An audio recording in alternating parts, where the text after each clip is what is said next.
नमस्कार। यहाँहरू सबैलाई मेरो युट्युब च्यानलमा हार्दिक स्वागत गर्दछु। आज पनि मैले मेरा केही मुक्तकहरू लिएर यहाँहरूमाझ उपस्थित भइसकेको छु। आज मैले प्रस्तुत गर्न गइरहेका मुक्तकहरू केही मार्मिक र समाजमा घटित तीता यथार्थको चित्रण गरिएका मुक्तकहरू प्रस्तुत गर्दैछु। आशा छ आज मैले प्रस्तुत गर्न गइरहेका यी मुक्तकहरू यहाँहरूलाई अवश्य पनि मन पर्ने नै छ भन्ने पूर्ण विश्वास लिएको छु। साथै सदाझै यहाँहरूको उचित सल्लाह र सुझावको पनि अपेक्षा राख्दछु। अब लागौँ आजका मुक्तकहरूतर्फ। हामीलाई सर्वविदितै छ यो संसारमा सबैले जन्म लिइसकेपछि जीवन चलाइरहनुपर्छ। जीवन चलि नै रहन्छ निरन्तर रूपमा, चाहे उपलब्धिपूर्ण काम गरोस् या त्यत्तिकै आफ्नो समय व्यतीत गरोस्, जसको पनि जीवन चलिरहेकै हुन्छ। कतिपय मानिसहरूको सपना पनि सोचेको जस्तो हुँदैन र आफ्ना रहर ती मरिरहेका हुन्छन्। ती एक किसिमले भनौँ आफ्नो सपनाहरू जलिरहेका छन्। हामी सबैलाई थाहा छ हामी यो संसारमा जन्मिसकेपछि एक दिन संसार छोडेर जानुपर्छ, एक दिन सबैले मर्नुपर्छ। त्यति थाहा हुँदाहुँदै पनि हामीले यहाँ अरूलाई छलिरहेका छौँ, अरूलाई दुःख दिइरहेका छौँ, अरूलाई पीडा दिइरहेका छौँ।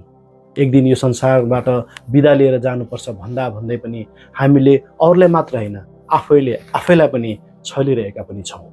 यसै सन्दर्भमा लेखेको एउटा मुक्तक अब यहाँहरूमा आज प्रस्तुत गर्दैछु। मुक्तक यस प्रकार रहेको छ।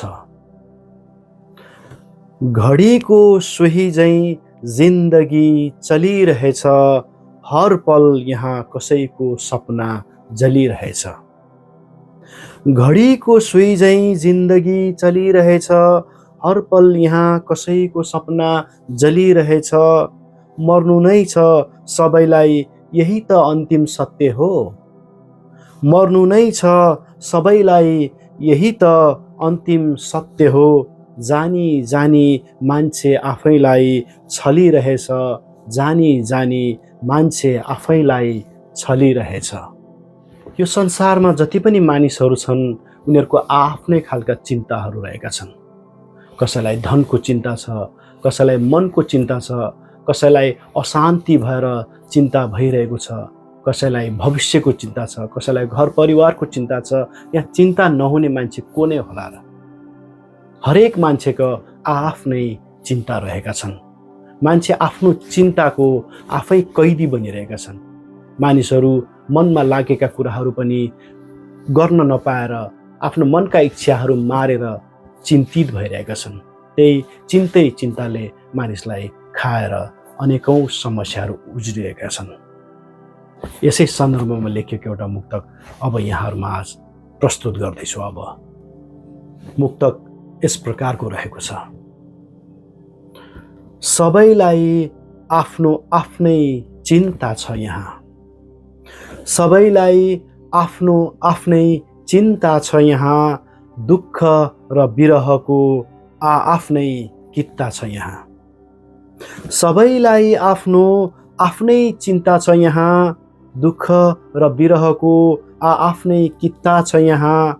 आपदको ढोका बिनाको कोठाभित्र कैद छ ऊ, आपदको ढोका बिनाको कोठाभित्र कैद छ ऊ। चारैतिर केही छैन रित्तो भित्ता छ यहाँ, चारैतिर केही छैन रित्तो भित्ता छ यहाँ। हाम्रो समाज यति दूषित भइसकेको छ कि, अथवा भनौँ यति पापीहरूको सङ्ख्या बढ्दैछ कि यहाँ एकले अर्कालाई सिद्ध्याउनै मान्छेहरू व्यस्त रहेका छन्। कसैको प्रगतिमा ढाले मरिरहेका छन्, जलिरहेका छन् भने कसैले केही उन्नति गरेको छ भने अब त्यो उन्नति गरेकोलाई कसरी खसाल्ने, कसरी झार्ने, कसरी बिगार्ने भनेर मानिस उनीहरूकै पछि लागिरहेका छन्। यहाँ अरूलाई सिद्ध्याउनै व्यस्त छन्, अरूलाई बिगार्नै व्यस्त छन्। अनि आफूलाई सानो कुरा केही भयो भने ठुलो कुरा भए जसरी चिच्याइरहेका छन्, आफ्नै समस्यालाई ठुलो देखाइरहेका छन्। यस्तै यस्तै मानिसहरूको भिडले भरिएको छ हाम्रो समाज। यसै सन्दर्भमा लेखिएको एउटा मुक्तक अब यहाँहरूमा आज प्रस्तुत गर्दैछु। मुक्तक यस प्रकारको रहेको छ। अरूलाई सिद्ध्याउनमै व्यस्त छन् मान्छे, अरूलाई सिद्ध्याउनमै व्यस्त छन् मान्छे, फेरि पनि रित्याउनमै व्यस्त छन् मान्छे।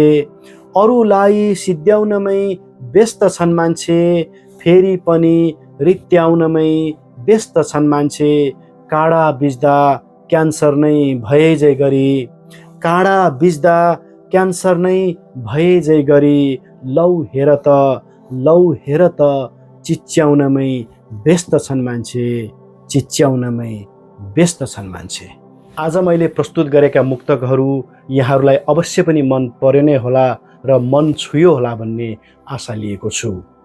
आगामी दिनहरूमा पनि यस्तै यस्तै रमाइला मार्मिक, दुःखलाग्दा, पीडादायक र यथार्थपरक यी विभिन्न विषयमा समेटेका मुक्तकहरू लिएर उपस्थित हुने नै छु। आजलाई यति नै।